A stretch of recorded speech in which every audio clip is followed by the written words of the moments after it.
A ustedes muchísimas gracias por la invitación. Encantados de estar acá otra vez en Manzanillo. La verdad es que cualquier excusa es buena para regresar con buenos amigos a tener buenas conversaciones. Muchísimas gracias por invitarnos. Sí, igual, gracias, un gustazo. Yo quería hacer una impresión de Diego Rosarín porque no estaba pasando, yo quería entrar diciendo Capital Humano, pero pues bueno, ya llegó. Gracias por el espacio y encantado también de estar aquí. Gracias por la invitación. Gracias. Quiero agradecer a Diego y a Roberto, dos grandes amigos míos. No tienen una idea todo lo que hicieron para poder estar hoy aquí. Muchos vuelos, muchas desmañanadas, tienen que irse al rato por Guadalajara. Realmente hicieron un esfuerzo bien grande y de corazón se los agradezco. Sé que pues la amistad que nos une es muy fuerte, pero más allá de eso nos une una causa común y la causa es México. Compartimos este deseo de que México sea un mejor lugar para vivir, que tengamos una mejor calidad de vida y pues la idea de este podcast es esto, escucharlos, reflexionar, contrastar ideas, como lo he dicho ya en algunas ocasiones anteriores, y feliz de poder compartir la moderación del panel con mi queridísimo presidente nacional, Pepe Medina, porque ya no de José Medina, Pepe, porque así te conocemos, quienes te queremos muchísimo. Gracias, Pepe, por acompañarnos. Al contrario, gracias, Yaya, por la invitación, gracias, Diego, Roberto, por estar con nosotros.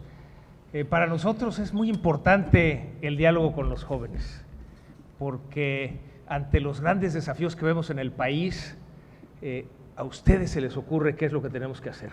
Y por eso será interesante dialogar sobre temas como el bien común. Es algo que nos rige en Coparmex, de hecho es parte de la misión que le da sentido a Coparmex, promover el bien común, impulsando el emprendimiento y la innovación para lograr un desarrollo inclusivo.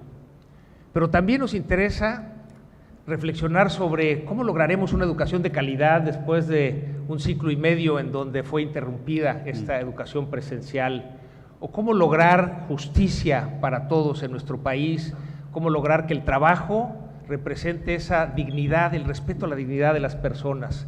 Y con estos y muchos otros temas que estaremos ahí poniendo sobre la mesa, nos interesará mucho escucharlos. Muchas gracias por estar con nosotros. No, pues la verdad, un gusto. De hecho, habíamos preparado un par de ideas iniciales para empezar la conversación y después la dinámica va a ser, vamos a estar planteando algunos temas en conjunto y vamos a dejar un espacio abierto al final también para preguntas y respuestas por si quieren ir pensando en algún comentario.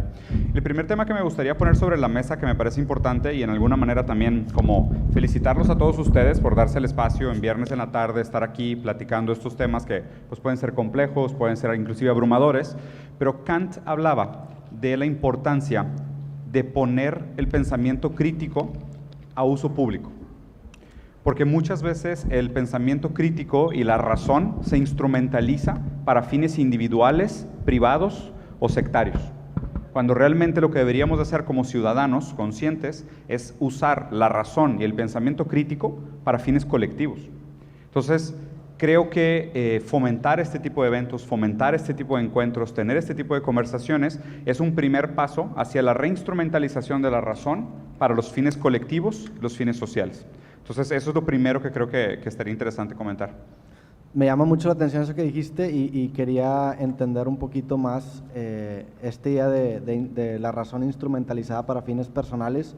¿Crees que empieza así desde un principio o eventualmente llega un punto en el que se corrompe el uso de la razón y empieza a usarse para fines individuales? Porque creo que muchas soluciones sociales sí utilizan la razón para intentar resolverlas, pero cuando caducan o añejan mucho, se empiezan como a corromper. Claro. ¿Crees que es un proceso así como de putrefacción? Sí, yo creo que sí. Lo que pasa es de que la razón tiende a... Bueno, el problema que tenemos hoy con la manera en cómo se llevan a cabo los discursos públicos es que se crean estas cámaras de eco, ¿no? Que hemos platicado muchas veces. El fingir que el discurso digital puede sustituir el discurso público y el discurso colectivo es asumir que el medio no juega ningún papel en la discusión pública, lo cual no es cierto. Sí. ¿No? O sea, la manera como funcionan redes sociales, cómo funcionan los algoritmos, es mucho más común que tú encuentres puntos de vista que te dan la razón o que están de acuerdo con la tuya y que simplemente te van a funcionar como un eco, como un feedback de lo que ya querías escuchar, pero realmente nunca te hace pues ni dudar de tus creencias, ni de tus convicciones, ni tener empatía y a lo mejor convicción de ayudar a un prójimo, de darle lugar a su queja o a su dolor. Entonces yo por eso creo que estos foros todavía tienen un lugar muy importante, porque venir aquí y participar aquí te obliga a escuchar una opinión que a lo mejor va en contra de la tuya y tener que tomarla en serio, o escuchar una queja de alguien que a lo mejor no le habías dado un lugar antes. Entonces, por eso me parece importante, y la idea de si la razón realmente tiende a ser instrumentalizada, yo creo que es lo que pasa naturalmente si es que no estamos constantemente pensando en qué se hace con la razón. Porque eso es un poquito lo que te estaba comentando antes, que es un poco esta idea de tratar de ser, a una medida muy responsable, escépticos, dudar, y tener ese espacio para la autocrítica inclusive, Sí. ¿no? De no te creas todas las cosas que te dices a ti mismo, no te creas todas tus convicciones tan a ciegas, ¿sabes? No te des la razón tan seguido. O sea, es muy saludable de vez en cuando decir, pues no estoy seguro de lo que creo, no estoy seguro de lo que pienso, ¿no? O inclusive hacer una pregunta muy difícil, que es, pues, ¿por qué crees las cosas que crees? O sea, ¿cuáles son esos pensamientos estructurales que están atrás de tu conciencia inmediata, que no sabes que son fundamentales para toda tu percepción del mundo? Y la verdad es que eso se logra a través de la intersubjetividad. O sea, para eso tienes que conversar con otras personas y tienes que dar el espacio para que otra persona te cuestione y te des cuenta que a lo mejor tus convicciones estaban mal fundamentadas. Sí, eso que dices me llama también mucho la atención, porque algo que intento yo aplicar con mis podcasts es el no monopolizar el conocimiento, como no decir, sabes que hoy todos aprendimos en este episodio que tenemos que pensar así, sino que dejar el ejercicio dialéctico abierto a la interpretación y al comentario de las demás personas, para precisamente no entrar en estas cámaras de eco. Tú sientes que cuando expones una idea y la llevas a un público mayor, le ves otros defectos, otros a lo mejor pelitos que no le habías visto antes al publicarlo. Sí. ¿Y cómo reaccionas ante eso? Pues mira, ahí mi recomendación sería, sigamos la evidencia. Si tú encuentras una evidencia que está bien fundamentada, que parece tener bases empíricas, que parece no tener vicios o sesgos o una agenda política o individual, sigue la evidencia, por más que la evidencia contradiga tus convicciones. Y eso es muy difícil como seres humanos, porque parece que nuestros sesgos nos dicen hacer completamente lo contrario. Al revés, tú normalmente vas buscando información que valida tus creencias previas. Claro. Y no estamos tan educados a decir, oye, pues es que si aquí alguien me está diciendo que las cosas no son como las pensaba, lo que deberías hacer tú como un buen curioso, como un buen investigador de ti mismo y de tus convicciones, es seguir la evidencia y dudar de ti mismo. Diego, la vez pasada que viniste nos compartías que uno de los grandes problemas de México es muy simple.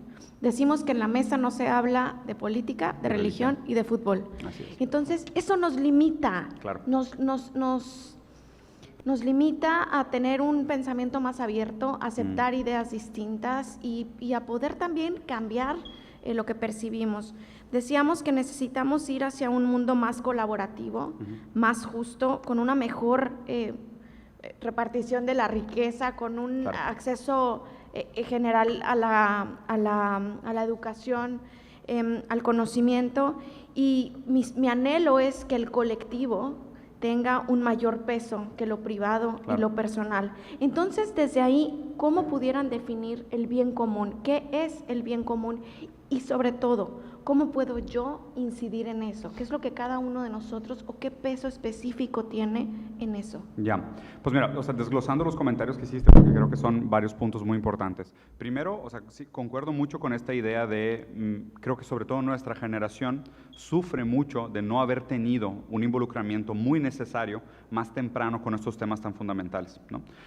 Crea de alguna manera un sentimiento de pasividad o peor, impotencia frente al futuro. Porque los jóvenes que no entienden el discurso político y no saben de qué se trata la vida pública, no saben su papel como ciudadanos, se sienten o gotas de agua en un océano, o se sienten completamente abandonados y no hay nada que hacer al respecto. Entonces, realmente participar de los discursos políticos desde muy temprano es importante, ¿no? Porque pues, obviamente la sociedad somos nosotros, la sociedad somos todos, el colectivo pues somos todos los que estamos aquí, dependemos los unos de los otros. O sea, esta ropa no la hice yo, esta mesa no la construimos nosotros, no inventamos la tecnología de este micrófono. Esto es una historia de cuántos inventores haciendo microinventos que han colaborado para que hoy podamos streamear esto en vivo. O sea, la historia de la humanidad es una larga historia de grandes individuos haciendo grandes colaboraciones, ¿no? O sea, creo que también cabe a nosotros reivindicar ese pensamiento para pensar que el futuro tiene que ser colectivo, porque siempre ha sido colectivo. Creo que mucho de la fantasía del sobreindividualismo que se nos vende hoy en día está más colgada como de un exceso de responsabilidad individual, pero cuando realmente nos damos cuenta de que pues, nos sostenemos los unos a los otros, ¿no? Es muy difícil que tú estés muy feliz si todo el mundo que te rodea está muy triste. De hecho, Hegel, que es uno de mis pensadores favoritos, tenía esta dialéctica del reconocimiento, que decía, solo una conciencia libre y digna puede reconocer a otra conciencia libre y digna. ¿Qué quiere decir? Si mi prójimo no es libre y no es digno, yo tampoco puedo ser libre y digno. Porque alguien más me tiene que reconocer a mí mismo como libre y digno. Y a la única persona que le voy a aceptar que me reconozca es a un igual. Porque si alguien menor que yo me reconoce, no acepto su reconocimiento. Si alguien es muy superior a mí, no le interesa reconocerme. Solo nos podemos reconocer como iguales. Entonces eso habla de un valor humano muy fundamental del reconocimiento que se da en la colectividad, ¿no? Y eso pues, son pensamientos muy básicos, pero que obviamente tienen un desdoblamiento político profundísimo, porque es como todos les damos lugares a los otros y solo nos podemos reconocer como dignos iguales, una sociedad profundamente desigual es una sociedad que no se reconoce a sí misma, que no se ve reflejada en nosotros, ¿no? Y por eso lo que comentabas y lo que comentaba Pepe también, ¿cómo le hacemos para construir un futuro digno? O sea, ¿cómo le hacemos para que esta generación, que es la generación que va a heredar el mundo que tenemos hoy, tenga la capacidad para pensar futuros posibles, para pensar alternativas mejores, ¿no? Porque lo que estamos tratando de hacer aquí, como decías, por México, tratar de construir un futuro que nos dé más dignidad. Pues tenemos que entender las posibilidades de lo real, tenemos que entender qué es lo que se puede hacer, ¿no? Entonces, yo creo que hay mucho que reivindicar, hay mucho que volver a integrar, pero también por otro lado, COVID me dio esta esperanza de que la historia se está moviendo. ¿Sabes? Donde parecía que las últimas décadas habían estado como estancadas y parecía que estábamos en un loop, pandemia como que me dio este sentimiento de, pues nos podemos ayudar. O sea, podemos dejar de lado nuestro individualismo para realmente apoyar a los otros. Si existe una catástrofe lo suficientemente vinculante, la humanidad es capaz de poner a un lado el ego para ayudar a los demás. Algo de lo que nos enseñó la pandemia, bien lo decías, en esta cercanía a la distancia, es que podemos hacer las cosas de manera diferente, podemos trabajar a la distancia e inclusive poder sentirnos más cercanos que cuando trabajábamos cerca físicamente. Claro. Algo de lo que me llama la atención que comentas es esta parte de las ideas diferentes, porque la tendencia es buscar, como bien lo dices, aquellas ideas que confirman lo que yo creo. ¿Qué es lo que tenemos que hacer para romper eso y escuchar ideas diferentes que nos lleve a las soluciones que necesitamos en nuestro país? Pues yo creo que aquí la verdad es que el trabajo que has hecho de escucha. Sí, pues digo, yo creo que en general, en mi opinión, los ejercicios dialécticos son precisamente ese refrescón que a veces necesitas cuando estás encerrado en una cámara de eco. En mis proyectos yo intento platicar con gente que a lo mejor, yo siempre he dicho que yo persigo lo interesante, entonces me gusta platicar con gente que a lo mejor piensa muy distinto a mí por el ejercicio que se puede generar, y eso precisamente te acaba dando a entender que realmente, aunque una persona parezca muy superficialmente distinto a ti, hay puentes que conectan el por qué piensa esa persona como piensa y por qué yo pienso como pienso, y empiezas a ver como que esta matrix detrás de por qué las personas tienen ciertos pensamientos. Y yo creo que gran parte de empezar a hacer este ejercicio es entender que también estamos intermediados por plataformas que tienen una agenda. O sea, las redes sociales tienen una agenda muy clara y cada vez se nota más, y creo que se nos venden como estas plataformas neutras en donde va a haber un ejercicio de selección natural en donde se van a premiar las mejores ideas, cuando no es cierto. O sea, hay ciertas normas y hay ciertas reglas que rigen estas plataformas que se vuelven muy importantes porque ahorita en este momento son los entes o es la cancha en donde juega el discurso público. Entonces, para mí, regresando ahorita con el tema de pandemia, algo que también me preocupó es que el aceleramiento que tuvimos en estas plataformas digitales también nos hace ser más dependientes a ellas, y esos sesgos se vuelven todavía más poderosos o más fuertes. O sea, esta idea, por ejemplo, en la música, ¿no? Ahora que los artistas estuvieron en pandemia y no podían grabar en estudios, una herramienta que se llama Pro Tools desarrolló una interfaz increíble en donde pueden colaborar a la distancia los músicos sin tener que tener ese contacto físico. Y eso a mí me preocupa mucho porque ahorita lo estaba platicando con Diego también detrás de cámaras.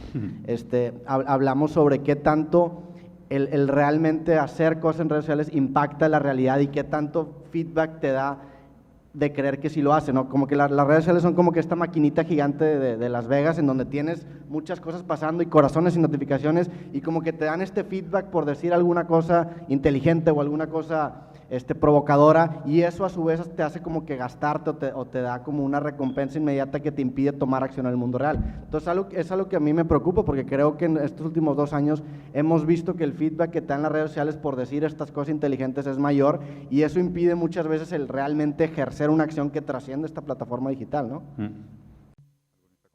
Como respondiendo al comentario que hiciste antes, ¿no? O sea, ¿cómo le hacemos para toparnos con estas ideas diferentes y cómo afrontarnos con alguien que tenga una postura diferente a la nuestra? Y como lo comentó ella al principio, es brutal con las ideas, amables con las personas. Esta es una frase que me gusta mucho de la filosofía y que me ha cambiado mucho mi propia manera de ser, porque soy una persona que tiende mucho a la violencia, ¿no? A la violencia como verbal e intelectual, por decirlo así, no física jamás. Pero, bueno, en el ring sí, tal vez. Pero si eres boxeador y... Sí, boxeé, sí, es verdad, sí tiendo a la violencia. Pero el caso es que la idea de ser brutal con las ideas y amable con las personas es que a la larga te das cuenta que hay gente que está secuestrada por ideas, pero casi como si fueran rehenes. Realmente hay personas que son rehenes de ideas, ¿no?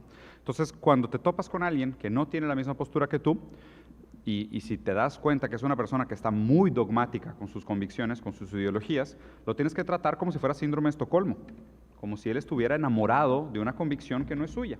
Ya está sobreidentificado con un significante maestro que prácticamente le da su razón de ser. Y él, o sea, yo me identifico como A, B, C, blanco, negro, rojo, azul, izquierda, derecha, arriba, abajo. Yo me sobreidentifico con eso, pero lo que tienes que pensar es que probablemente esa persona está secuestrada por una idea, ¿okay? Entonces eso ya ya lo tratas diferente. Ya no lo tratas con la agresividad de te voy a cambiar de opinión, sino pues voy a tratar de entender pues en qué momento te perdiste, o sea, en qué momento desapareció tu carácter y se volvió simplemente un reflejo de algo más que no te pertenece. Y lo otro es que la idea de ser amable con las personas, o sea, la primera parte es la de brutalidad con las ideas, y amable con las personas es esta noción de tal vez tengamos el mismo fin en común, tal vez todos queremos construir un futuro más próspero, donde no estamos de acuerdo es en el cómo, pero tenemos una meta en común. Yo creo que si fuéramos más inteligentes y un poco más pragmáticos en escuchar al otro y decir, pues vamos a partir de la premisa de que ambos tenemos una dirección en común. Tal vez tengamos caminos distintos para llegar a ese fin, pero el fin lo compartimos. El de inclusión, el de igualdad, el de justicia, el de dignidad, que probablemente son valores que nos unen. Donde diferimos es en los caminos para llegar a esas metas. Entonces, también yo creo que a medida que podamos hacer un poco más esos análisis menos juiciosos, más pragmáticos, más utilitarios, de decir, bueno, queremos llegar a esto, pero ¿cómo podemos llegar hasta allá? Y ahí sí veamos, o sea... ahorita el ejercicio de dialéctica está muy satanizado porque si piensas lo contrario, al revés, o sea, son muy crueles con las personas, y cuando deberías entender precisamente esta idea de que probablemente esa persona está defendiendo lo que para él es correcto, ¿no? O sea, hay un libro que me gusta mucho que se llama Speaker of the Dead, de un güey que se llama Orson Scott Card, y es una novela increíble de una serie que se llama Ender's Game. Y toda esta novela se trata de esta persona que va a los distintos planetas a hablar sobre funerales, o a hablar en funerales, perdón, de personas importantes en ciertos planetas donde lo contrataban. Y la idea del libro era como darte a entender que el odio es el amor sin los datos suficientes. O sea, cuando tú entiendes de dónde surge a lo mejor una visión que es antagónica a la tuya, encuentras estos puertos en común. Digo, obviamente para tener un discurso o para tener, perdón, un debate tienes que tener como que este protocolo de decir, bueno, los dos estamos partiendo de que podemos cambiar de punto de vista, porque cuando te topas con gente que está secuestrada, como tú dices con las ideas, es imposible llegar a tener una colaboración que nos acerque a la verdad, ¿no? Me encanta la frase de brutal con las ideas, amable con las personas, por la polarización que vivimos en el país. Y si no nos damos esa oportunidad de escuchar cuál es la idea del otro, y sobre todo pensar que buscamos el mismo fin, ¿no? Que buscamos un mejor México, y que a lo mejor el objetivo es el mismo, los caminos son diferentes, pero tenemos que abrirnos a escuchar, y creo que el trato amable nos permite este gran valor que en Coparmex para nosotros es fundamental, que es el respeto a la dignidad de la persona. Totalmente. Y creo que también lo que pasa es lo que me di cuenta, una experiencia muy personal, es que cuando la gente se siente atacada en sus convicciones y sobre todo cuando existe ese proceso de sobreidentificación, se cierran. O sea, si tú llegas a cuestionar muy fuertemente a una persona en sus convicciones, la posibilidad de que ellos mismos estén abiertos a escuchar otras posturas va a ser menor. También para cerrar esta idea, el entender que las personas que están secuestradas con esas ideas y las defienden a morir, lo difícil también que se vuelve para ellos cambiar esos puntos de vista, porque crean una identidad con base a esas ideas, y lo más cañón de todo es que al tú cambiar esa postura muchas veces resignifica su pasado, y eso muchas veces es trágico, porque imagínate que te das cuenta que una idea que defendiste por 20 años, por la cual has dictaminado tu accionar, está equivocada, entonces resignifica todas las acciones que hiciste los últimos 20 años, y por eso es tan difícil a veces cambiar de opinión y de postura. Hablábamos de las agendas digitales, de que nos interesa lo que nos dicen que nos debe interesar, en donde todo está como preconstruido y armado. Hablamos del secuestro de las personas por ideas, y creo que esto nos lleva a un siguiente valor, que es uno de los valores fundamentales para una sociedad, que es la libertad. Cómo construir un país libre, cómo poder nosotros ir caminando hacia esa libertad, porque seguro nosotros también estamos esclavizados o anclados a algún tipo de idea o de creencia. Pues justo estábamos hablando de libertad ahorita, antes de entrar acá. Somos gente muy rara, de que cuando estamos solos hablamos sobre determinismo y sobre el universo y así. Entonces está divertido. Entonces vamos a continuar la conversación. Justo le estaba comentando a Roberto que mi propia postura sobre la libertad cambió recientemente. Yo me consideraba un determinista duro, o sea, yo no creía en la libertad para nada. O sea, yo siempre tenía esta convicción muy fuerte, muy estructurada, de que el universo está predeterminado. O sea, si existe una causa anterior, pues todas las consecuencias de esta causa anterior solo dependen de entender cuántas causas son, cómo juegan su efecto y los resultados de las causas, ¿no? Sí, o sea, la libertad en ese sentido era como una ignorancia a las circunstancias que conformaban el accionar, ¿no? Entonces, así tal cual, la frase que me gusta hoy para determinar libertad es de Spinoza, Baruch Spinoza, portugués, judío, holandés, excomulgado, una historia súper interesante, que de hecho era el filósofo favorito de Einstein. Cuando a Einstein le preguntaron que si creía en Dios, él contestó muy famosamente: creo en el Dios de Spinoza. Y Spinoza, la libertad, decía que la libertad subjetiva es la ignorancia de las causas que nos condicionan. Entonces, ¿a qué se refiere? Conocimiento es libertad. ¿Por qué? Porque mientras más entiendas qué es lo que te limita, más entenderás tu rango de libertad real. Entonces, se me hace una metáfora preciosa, ¿no? Y explicándole un ejemplo muy simple. Yo te pongo dos puertas y te digo, escoge la puerta para salir de aquí. A y B. Tú escoges la puerta B, estaba abierta, te sales del cuarto y dices, perfecto, fui libre, escogí la puerta B y salí. Lo que no sabías es que la puerta A estaba cerrada con llave, pero no probaste. Entonces, tú crees que fuiste libre al elegir, cuando realmente ibas a probar la A, no iba a abrir y de todas formas ibas a salir por la B. Pero como no tenías conocimiento de las causas que te limitaban, te construiste una idea subjetiva de libertad. Entonces, ¿qué es libertad realmente? Entender cómo el pasado nos condiciona y entender el rango de libertad que esto permite a futuro. Entonces, yo no creo en esta libertad espontánea, completamente libre, descolgada del pasado, descolgado de los factores contingentes del presente. Yo creo que nuestra responsabilidad es entender cuáles son los factores que son restrictivos para la libertad de la gente y entender cómo afectar esos factores crean realmente posibilidades de realidad, de libertad. Porque me parece inclusive un castigo para la gente construirles una idea de que son libres, pero en práctica, en la vida real, no darles las oportunidades reales. Porque eso crea una altísima expectativa de resultados y una muy baja posibilidad de libertad real. O sea, cuando hablemos de libertad, tenemos que hablar de libertad práctica, de realidad fáctica, de realidad posible, de libertad que se puede ejercer, ¿no? Porque se dice en un libro de un coreano alemán que se llama Byung-Chul Han, que en una sociedad donde todo se puede, tienes que lograr algo. Si todo puedes hacer, por lo menos una cosa tienes que lograr, ¿no? Entonces, si creamos a este futuro, a esta juventud, esta noción de todo se puede, tienes todas las oportunidades del mundo, puedes lograr lo que tú quieras, pues algo tienes que lograr, ¿no? pero cuando se van muchos de estos jóvenes a toparse con el mundo real, ver cuántas oportunidades laborales hay, ver el índice de movilidad social, las oportunidades reales de crecimiento, y ven que la diferencia entre lo que les habían prometido y lo que les están exigiendo y la libertad real que el mercado les proporciona, solo causa mucha frustración, mucha ansiedad y mucho estrés.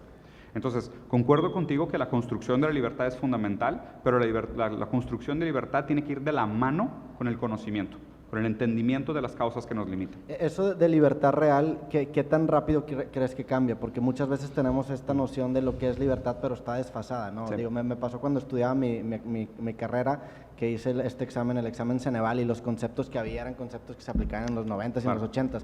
Creo que muchas veces tenemos una noción o un mapa de cómo funciona el mundo que está desfasado, cómo hacer que se adapte o que cambie más rápido. O sea, cómo mantener vigente esta visión de libertad. Digo, veo que tú también lo mencionas mucho, que muchas veces se le exige a las nuevas generaciones resultados que en un contexto anterior eran un poco más fáciles de lograr o poco más realistas, pero ahora no. ¿Cómo estar actualizando constantemente esta definición de libertad para hacerla práctica y no hacerla Sí, claro, o sea, que no torturadora? no transformarla en un castigo, en un peso, ¿no? Ahí es complicado, porque lo que pasa es, o sea, los 5 criterios del pensamiento crítico, y el primero es dudar de la autoridad de las evidencias. Y es algo difícil, pero la verdad es que, por ejemplo, estábamos hablando de Steven Pinker, ¿no? Steven Pinker, psiquiatra de Harvard. Gran autor, que tiene un libro que se llama Enlightenment Now, que fue un libro muy controversial en su momento, que presentó grandes indicadores sobre el progreso de la humanidad, y la manera como se presentaba la evidencia se prestaba para la construcción de una narrativa específica. Pero en el momento que sociólogos, economistas y antropólogos se metieron a investigar realmente lo que estaba de trasfondo de la manera como se presentaban los datos, se revelaba otra realidad, ¿no? Entonces, por ejemplo, él decía, ha incrementado el poder adquisitivo de prácticamente toda la curva, desde el 0% percentil hasta el 1% percentil, ¿no? Desde los más pobres hasta los más ricos. Pero lo decía en porcentajes, como diciendo, duplicó el poder adquisitivo de la pobreza extrema. Sí, de $1 a $2 al día.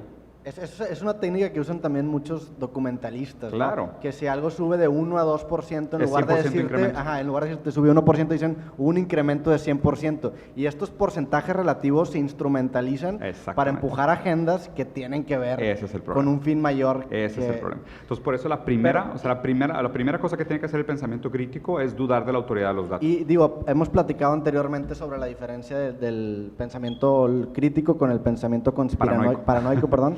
Y es precisamente, se relaciona con esta idea de libertad de que tiene que ver con el conocimiento, ¿no? El entender estas fuerzas sutiles que moldean la realidad o estos sesgos Ándale.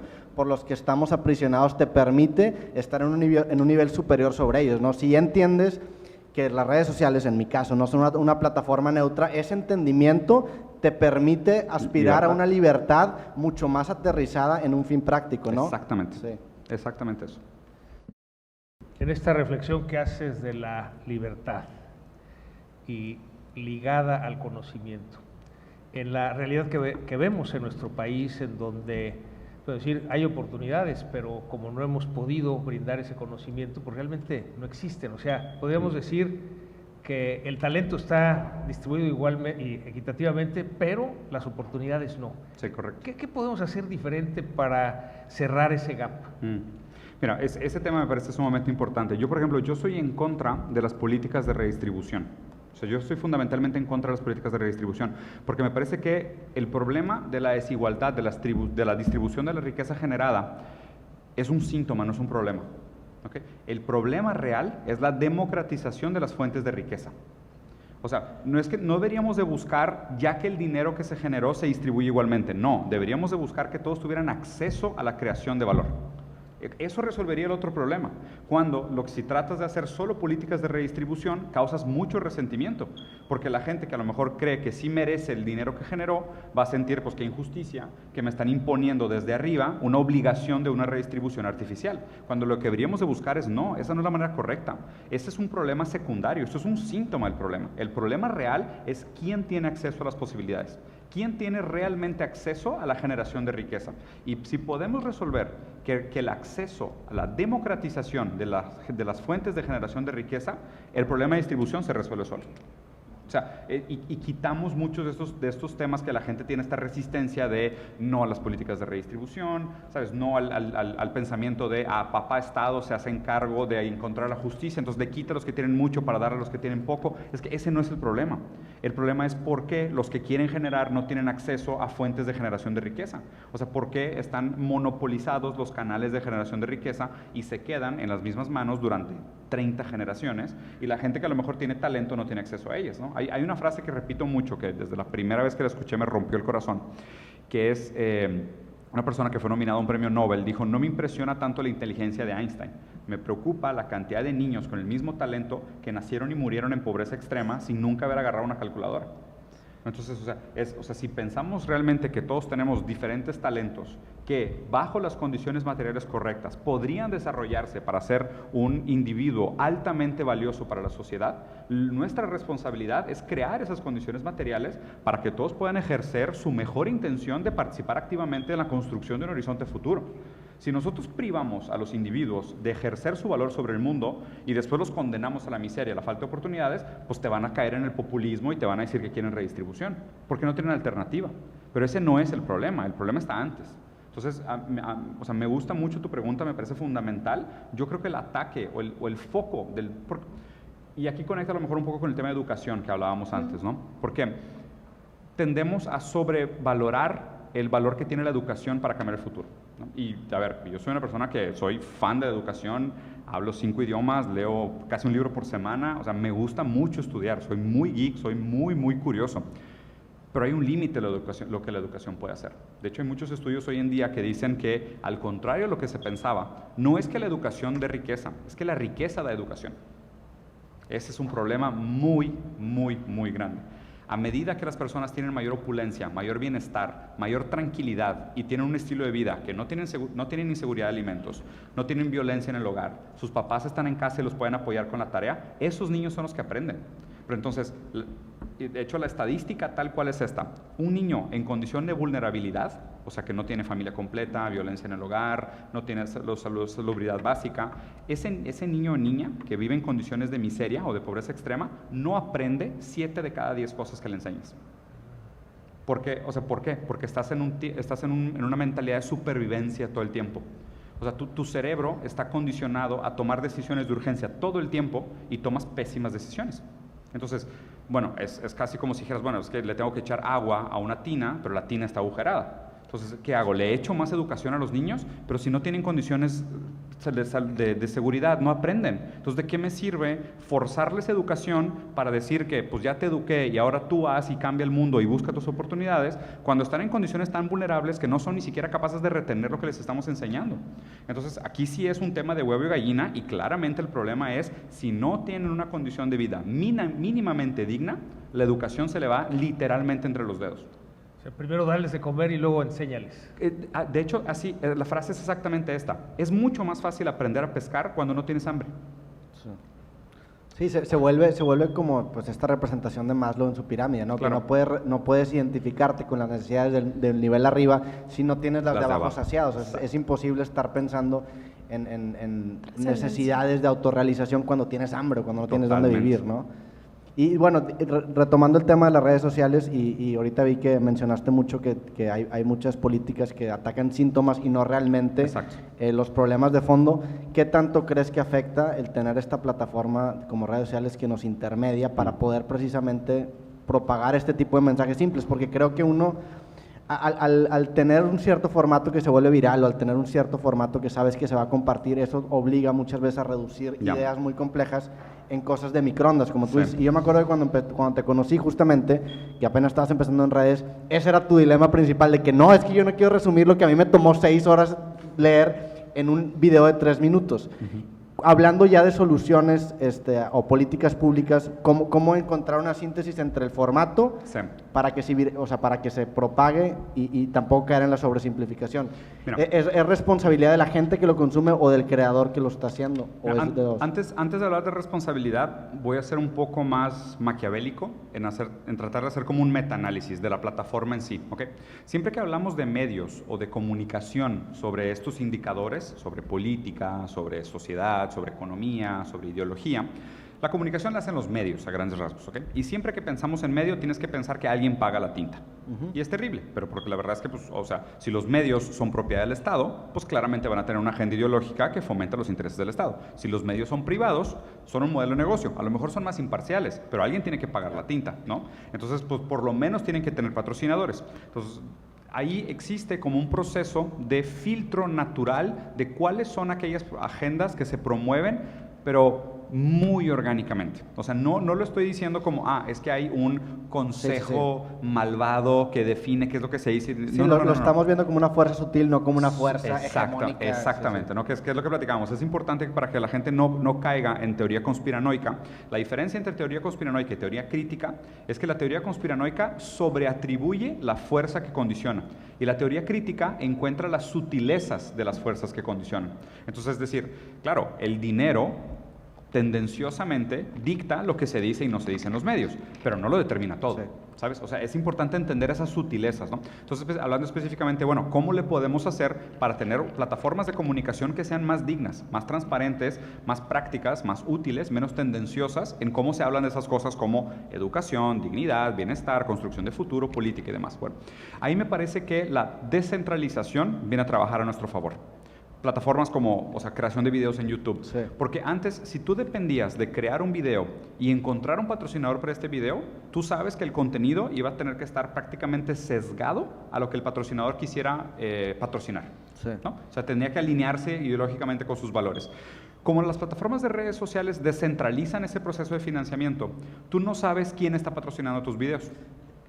Sí, no. O sea, sí, pero también como creador profesional ya tienes un índice de, bueno, ¿sabes qué? Si toco este tipo de temas, va a ganar el algoritmo menos me dinero. lo va a Sí, hacer. pero pues ahí tú como creador de contenido haces un trade-off de decir, estoy haciendo esto Claro. simplemente por ganar dinero o porque tengo una convicción de lo que quiero Y comunicar. eso es un tema bien importante y bien crucial con el que yo batallo constantemente, el intentar callar esa vocecita, pero Sí. pues a fin de cuentas entender que es mi trabajo, ¿no?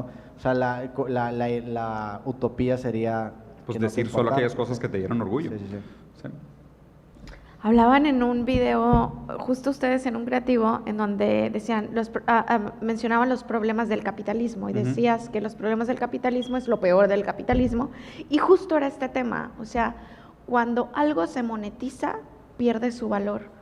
Yo personalmente creo que el servicio público, lo que hacemos a través nosotros de Coparmex o a través, cada quien encuentra una plataforma distinta, es un servicio público, es un servicio social, es una actividad en pro del colectivo.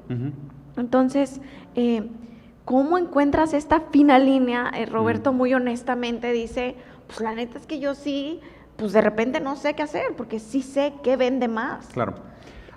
Ahí te va, mi crítica, o sea, ese tema sí es muy complejo y la verdad es que tendría muchos desdoblamientos, pero quiero hacer este comentario.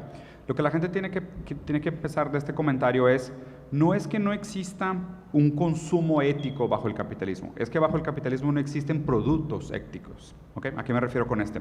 La responsabilidad es del productor, no del consumidor. O sea, el consumidor no es tan responsable en el sentido de, claro, tú escoges qué consumir y qué no consumir, haces un par de trade-offs, sacrificios, de prefiero usar menos plástico, pero entendiendo que realmente tu impacto individual es minúsculo, es muy pequeño. El problema realmente está en cómo se hacen las cosas, ¿okay? O sea, en la cadena que existe por detrás de la producción de aquellas cosas que generan valor, que son los productos y servicios y commodities y demás. Entonces, hablar de si existe o no ética para el capitalismo me parece un tema raro, porque el capitalismo es un sistema, para mí entender, amoral. O sea, no es que tenga en sí una intención ni bien ni mal o una definición clara de esto está bien y está mal, sino que es un sistema altamente productivo, que busca, primero que nada, la rentabilidad y segundo, la productividad, pero no tiene en su mejor interés el bienestar, la dignidad. O sea, son cosas que se tratan de buscar y tratamos de meterles... Son campañas de marketing, Sí. o sea, no hay la sí. gran mayoría de las... O sea, puedes decir lo que quieras. Una empresa puede tener toda la comunicación que quiera de responsabilidad social, de responsabilidad ambiental, de responsabilidad humana, de inclusión, todo. Lo único que no puede hacer una empresa es no ser rentable. Sí. Entonces, en el momento que una empresa deje de ser rentable, deja de ser empresa. El único atributo que no es negociable bajo una empresa, bajo el modelo capitalista, es la rentabilidad. Siempre tiene que ser rentable. Mientras pueda hacer cosas y continuar siendo rentable, no hay ningún problema, las van a hacer. O sea, van a ver, obviamente, siempre ese trade-off de decir, pues, ¿qué tanto puedo modificar yo mis procesos, aumentar mis sueldos, negociar mi materia prima, ser más digno en mi supply chain, tener proveedores locales, tener un mejor impacto ambiental, mientras siga siendo rentable? Sí. Entonces, eso es siempre una paradoja que va a haber como un antagonismo natural por el propio modelo. Pero por eso tampoco me parece justo juzgarlo simplemente como, es que es inmoral. No es que sea inmoral, es que es amoral, funciona fuera de la moral. Sí, a mí me gustaría poner sobre la mesa una reflexión, porque siguiendo con esta línea de que las empresas deben ser rentables, un poco lo que pensábamos es que con que hubiera un crecimiento en la economía, con esto se resolvía todo, porque con el crecimiento hay inversión, hay generación de empleo, se puede pagar buenos salarios y entonces todo funciona, ¿no? Y cuando vemos que hemos tenido crecimiento económico, pero que ha crecido la pobreza, la desigualdad, necesitamos un modelo diferente. ¿Qué reflexiones tendrías al respecto? Y me parece súper puntual y creo que es una de las reflexiones más vigentes en este momento histórico. Putin acaba de hacer un pronunciamiento frente a la crisis energética de Europa diciendo que esto claramente es un límite del modelo económico que tenemos en este momento, ¿no? O sea, el problema que sucedió fue que los últimos, creo que 50 años, si no me equivoco, la productividad aumentó cerca de un 70%, ¿okay? Pero los salarios mínimos siguen iguales. Entonces, trabajamos más que nunca, somos la generación más educada de la historia de la humanidad y al mismo tiempo los salarios mínimos están estancados y la desigualdad sigue creciendo. Entonces, hay un límite para lo que podemos hacer, ¿no? Entonces, más bien la pregunta es, ¿necesitamos realmente más productividad? ¿Es un problema de productividad? El problema fundamental es de productividad, porque la lógica que planteaste se llama trickle-down economics, ¿no? Que es de economía del goteo, que es, tú creces el pico de la pirámide y eventualmente vas a crecer tanto el pico de la pirámide que va a sobrar un poco de bienestar para todos los demás, o que ese bienestar que se genera en el pico va a ir afectando positivamente todos los escalones anteriores. Lo que ya te dicen los indicadores es que realmente no pasó, porque casi todo el beneficio que se genera se queda en el pico de la pirámide.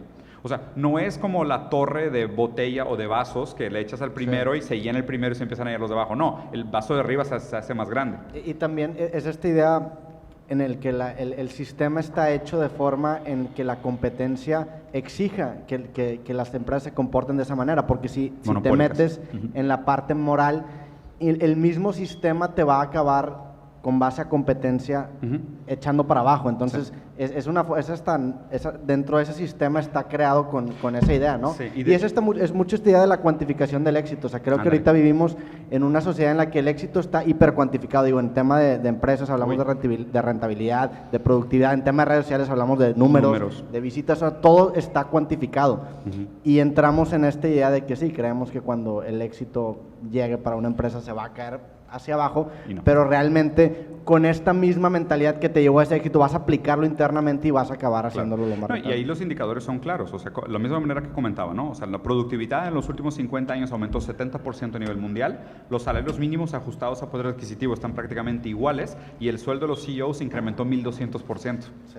Entonces, claro, entonces dices, pues obvio, ahí está el trickle-down economics. O sea, lo único que hicieron fue que sus bonos, sus sueldos y el equity se quedó con toda la plusvalía generada en lugar de realmente beneficiar de manera proporcional y digna a todas las personas involucradas en la creación de valor. Pero ¿estás de acuerdo que no hay forma de que no sea así bajo estas reglas? Porque claro, si alguien se baja de ese barco, alguien va a llegar a reemplazarlo. Por supuesto, o sea, porque pierdes algo. Tendrías que sacrificar competitividad para hacer eso. Sí, y si es un problema, estoy de acuerdo contigo. Por eso necesitamos un modelo diferente. Sí. Un poco la parte disruptiva que hemos pensado es lo que llamamos en Coparmex desarrollo inclusivo. Es decir, claro que haya desarrollo económico, se requiere, pero que exista también desarrollo social, es decir, que nadie se quede afuera. Y eso tendría que ser como el piso. Ándale. Tiene que ver con subir salarios de los que están abajo. Totalmente. Que es algo que desde Coparmex hemos impulsado mucho. Pero también algo que tenemos que tomar en cuenta y que ustedes lo tienen mucho más consciente que nosotros, es este cuidado del medio ambiente, ¿no? El no utilizar demasiado, más allá de los recursos que el planeta puede regenerar, ¿no? Entonces, ese sería como el piso, el desarrollo social, el techo, el desarrollo ecológico sustentable. ¿Cómo ven esta? Mira, me encanta la postura, Pepe. O sea, de verdad me gusta mucho la postura y te voy a decir por dos motivos. Primero, hablando del tema de aumentar los salarios. Hoy probablemente uno de los mayores problemas que tiene la economía es el colapso de la demanda agregada. O sea, somos muy productivos, pero la gente no tiene poder adquisitivo porque los sueldos siguen estancados. Entonces, ¿qué hay? Crecimiento de deuda. Y crecimiento de deuda en dos sentidos, ¿eh? La deuda estatal, gigantesca. O sea, nuestros impuestos prácticamente son para pagar los intereses de la deuda, que no le hacemos ni cosquillas. Y segundo, la deuda individual, porque la gente, o sea, tu costo de vida fijo se vuelve cada vez más alto porque nos estamos transformando en una economía altamente rentista. O sea, estamos en una generación que prácticamente nuestra generación nadie aspira a tener casa propia. O sea, nuestra generación, los millennials para abajo, no van a tener casa propia. Olvídense de esa idea. O sea, es algo súper raro. Entonces, obviamente, si dependes de renta todo el tiempo, tu costo de vida se vuelve muy alto, porque no estás construyendo patrimonio, no estás acumulando nada, no le estás dejando nada a tus hijos. Tu costo de vida es prácticamente lo que te ganas a final del mes, te lo vas a gastar todo en sobrevivir.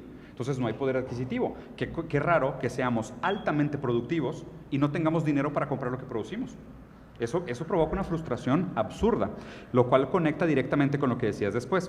Como el modelo de crecimiento del capitalismo, porque tiene que crecer siempre, porque tiene que dar rentabilidad siempre, depende, es como si fuera un tiburón. Haz de cuenta, si deja de morder a media comida, le da un infarto y se muere. El capitalismo no puede dejar de crecer. O sea, es una economía de absoluta e infinito crecimiento. Pero obviamente, vivimos en un mundo de recursos limitados. Aquí la paradoja es que vamos a buscar más productividad, porque a través de la idea de la sobreproductividad es que eventualmente le va a ir a mejor a todos, pues ¿hasta cuándo? O sea, si llevamos décadas diciendo que el problema era reciclar, ¿ok? Y luego pasaban los 90s, bueno, reciclar no es suficiente, ahora es reciclar y reusar. Y luego vienen los 2000 y ahora es reciclar, reusar y repintar. Y luego es reciclar, reusar, repintar y reducir. Siguen agregando R's y el planeta se sigue yendo al carajo y nosotros seguimos buscando más productividad. O sea, ¿cuál es el punto?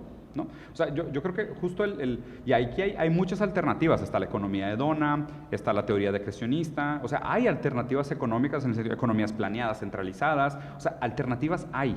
El problema es que obviamente la gente se tiene que educar y tiene que entender cómo cada una de ellas tiene diferentes implicaciones en nuestros estilos de vida. Porque sí, claro, sacrificios probablemente nos van a tocar a todos. Hay sacrificios mayores en los picos más altos de la pirámide, pero a todo el mundo probablemente le van a tocar sacrificios. Si no es en esta generación, va a ser en la siguiente. Pero es un hecho que nuestro estilo de vida no es sustentable. Es un hecho. Sí, digo, complementando un poquito, se me hace muy sano el tener justamente estos ejercicios de análisis como más meta, no solamente de lo que está, porque yo veo, por ejemplo, lo que tú dices y como que encuentro la paralela muy grande entre un loop de programación. Digo, yo soy programador, pero tú cuando armas un loop es este código que tú corres y se va corriendo iterativamente. Entonces las condiciones iniciales, conforme pasa el tiempo, acaban siendo muy determinantes. Entonces si empieza a tweakear esas pequeñas condiciones iniciales, el resultado acaba siendo exponencialmente distinto. Que es algo que también tú criticas mucho y lo he aprendido mucho de ti, específicamente con el tema de responsabilidad ambiental, ¿no? Sí. Que te ha tocado estar tanto en la parte alta de alguna empresa, como pues obviamente como consumidor, y te empiezas a dar cuenta del impacto que lleva una acción dentro de alguien que tiene una posición de poder, a comparación de esta narrativa que te venden de vas a salvar al mundo por pequeñas acciones, ¿no? Sí. Porque se acaban desencadenando en resultados exponenciales. Digo, tú me contaste obviamente no vamos a decir marcas, pero que hiciste como una corrección de un 0.1% de plástico y acabó desencadenando en no sé cuántos. Trabajaba en una empresa muy grande de galletas y era ingeniero de empaque. Hice un ajuste en el área de sellado de las galletas. O sea, el área de sellado de las galletas era algo que requería como 3,5 centímetros, pero a medida que te vuelves más específico con la maquinaria, le reduces 1 milímetro de calado a la área de sellado, ¿no? Que parece muy poco, pero se producen 300 paquetes por minuto, 365 días al año. Entonces, cuando vas a ver, o sea, realmente yo le quité 1 milímetro a un empaque de galleta, pero fueron toneladas de plástico, ¿no? O sea, y lo he dicho, o sea, y siempre lo decía, o sea, yo soy una persona que critica mucho a la gente que dice, no, es que reciclando vas a salvar al mundo, y le decía, o sea, es que no es cierto. O sea, yo te puedo decir, yo he reciclado millones de toneladas de plástico y no hice nada. O sea, yo no hice nada. O sea, ¿tú crees que neta porque usas bolsas de tela en lugar de bolsas de plástico, tú crees que vas a salvar el mundo? Es que me parece irracional, ¿sabes? O sea, creo que también madurar es entender la responsabilidad y el papel que juega cada uno de los actores dentro de un sistema. Y también ahí entra muy en juego esta idea de que alguien paga la tinta al comunicar un mensaje, ¿no? Porque la narrativa que se te vende es en estas acciones individuales que realmente no tienen tanta significancia, porque el cambiar esa narrativa atenta en contra de la rentabilidad, que es lo que está mal dentro de las reglas principales de... Entonces, el estar analizando constantemente las reglas es lo que te va a permitir, al fin de cuentas, cambiar esta narrativa por cosas que sean más efectivas en la métrica que estés analizando, porque si la métrica es rentabilidad, tiene sentido que tengas el sistema que tienes ahorita. Nada más quiero hacer un análisis sobre tu metáfora de los ciclos que se autoajustan, ¿ok? Y digo, esta noción de los ciclos de retroalimentación es lo que hemos platicado muchas veces, es un mecanismo que se llama como cibernética, ¿ok? Para la gente que nunca haya escuchado el término cibernética, es la manera como funcionan, por ejemplo, los termostatos de los climas. El clima, tú le pones una temperatura, 21 grados, y el termostato mide la temperatura exterior. Agarra esa información, la mete al sistema y define si tiene que aumentar el calor o aumentar el frío para llegar a la temperatura deseada. Esos ciclos de retroalimentación son procesos cibernéticos. Y un poquito lo que hablaba Roberto ahorita, de decir, cuando tú diseñas un sistema, tú pones una serie de condiciones para que el sistema funcione y cada vez que se repite el ciclo aprende y vuelve a reintroducir la información para volver a repetir el ciclo. Cambiar los criterios de la cibernética es lo que hace que el ciclo pueda ir mejorando a medida que pasa. En la etapa inicial, esa es la clave, Sí. en la etapa, pues en la construcción Ándale, dentro del en los- ciclo. en las Porque premisas. si lo acabas cambiando en las aristas, el impacto que acaba teniendo el resultado no es Claro. ni cercano a un... Pero lo que sí te voy a decir, hay algo de este proceso cibernético que sí es intrínseco al sistema. Por ejemplo, puedes hacerle todas las modificaciones que quieras. Lo puedes pintar de rosa, lo puedes pintar de verde, lo puedes pintar de morado, lo puedes pintar de arcoíris, lo puedes pintar de lo que tú quieras. No le puedes quitar el motivo de la ganancia. ¿Sabes? O sea, Sí. hay algunos presupuestos a priori que son constituyentes del mecanismo. O sea, puedes hacer lo que quieras con el capitalismo, solo no le puedes quitar el profit motive. Sí. El momento que le quites el profit motive es otra cosa. ¿Y cómo llegas a ponderar eso? Bueno, Eso- porque ahí es donde se vuelve interesante en el sentido de realmente pensar en alternativas viables. ¿Sabes? Porque, por ejemplo, uno de los mecanismos que se habla hoy como alternativas es la idea del ingreso universal básico. De decir, bueno, pues si tenemos un problema de demanda agregada, que la gente no tiene poder adquisitivo para comprar aquello que produce, pues démosle a todo el mundo un salario mensual fijo. ¿Ok? Ahí empiezan los problemas. ¿Cómo lo financias? ¿Qué es? ¿Impuestos? ¿Impuestos sobre qué? ¿Sobre los que más producen? ¿Para financiar a los otros? Oye, ¿todo el mundo recibe el salario? ¿Hasta los asesinos? ¿O no todos? ¿Hay criterios para recibirlo? Entonces, hay un límite inclusive para esas lógicas. Ya las cosas que me parecen interesantes son los modelos económicos que cambian, inclusive el propio sistema que se piensa, ¿no? Hay uno que me gusta mucho, que es de un economista griego que se llama Yanis Varoufakis, que se llama dividendo universal básico, que se me hace una idea fantástica, ¿no? Porque resuelve una serie de problemas al mismo tiempo. En México y la verdad en Latinoamérica, digo, yo como brasileño me identifico, es que tendemos una cierta resistencia y desconfianza a que el gobierno administre nuestros fondos. Porque son muy ineficientes, hay corrupción, hay burocracia, todos sabemos, es natural, el ser humano también la verdad es que con poder se tiende a corromper, los salarios, los problemas que ustedes quieran. El caso es que es un hecho, ¿no? Hay mucha corrupción en la política en Latinoamérica, es un fact. Entonces cuando tú le dices a la gente, te voy a cobrar más impuestos para mejorar tu calidad de vida, la gente dice, está bien, te pago 100, pero de esos 100 vas a perder 40, los otros 60 los vas a gastar en moche y realmente vas a usar el 10 y voy a ver mis carreteras igual de chafas, pues no te quiero pagar más, ¿ok? El dividendo universal básico es una manera bien interesante de mejorar esos problemas, porque la idea del impuesto es que el impuesto paga lo mínimo que requiere la sociedad para funcionar, ¿ok? Entonces, el dividendo universal básico lo que hace de alguna manera es quitar al gobierno y poner estos mínimos ingresos en un fondo de participación, ¿ok? Vamos a suponer, hoy la productividad está altamente ligada a la automatización. O sea, ya las máquinas hacen mucho más trabajo que muchos humanos y son mucho más eficientes. Vamos a llegar a un momento donde la mayoría de los trabajos van a ser sustituidos por máquinas. Entonces, va a haber mucha gente que no va a tener sueldo y no va a tener empleo. Y se va a volver un problema muy, muy grande. ¿Cómo vamos a financiar su vida o su participación en la sociedad? ¿O los vamos a dejar fallecer, ¿no? La idea del dividendo universal básico es decir, ¿qué tal si las fuerzas productivas, si las máquinas, una parte de ese equity le perteneciera a todos y el valor agregado que generan esas máquinas se le regresara directamente a los ciudadanos?